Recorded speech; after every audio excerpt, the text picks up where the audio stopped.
Friends, welcome to my channel.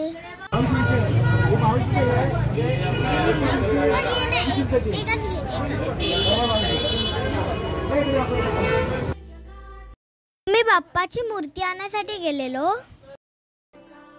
बाप्पाच्या खूप सुंदर मूर्त्या होत्या. आम्हा सगळ्यांना ही मूर्ती खूप आवडली.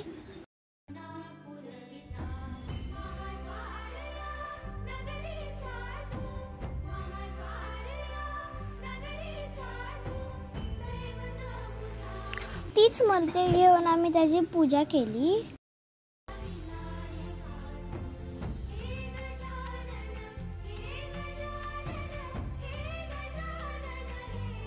आणि बाप्पाला घरी घेऊन आलो. ब्रुनो पण गणपती बाप्पाला वेलकम करायला खूप एक्साइटेड होता.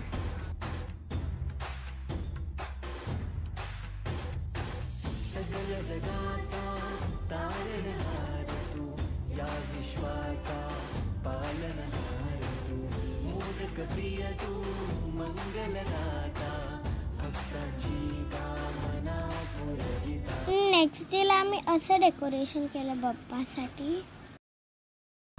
बाप्पाची पूजा पण केली. आमच्या cute गौरीज.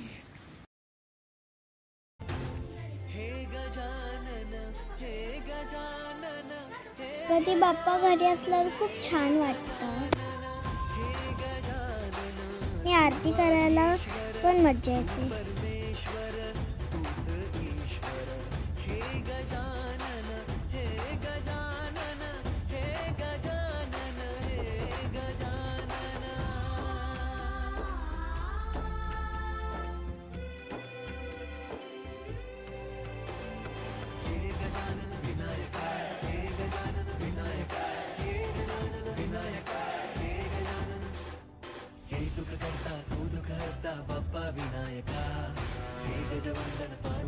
For watching, please subscribe. Bye.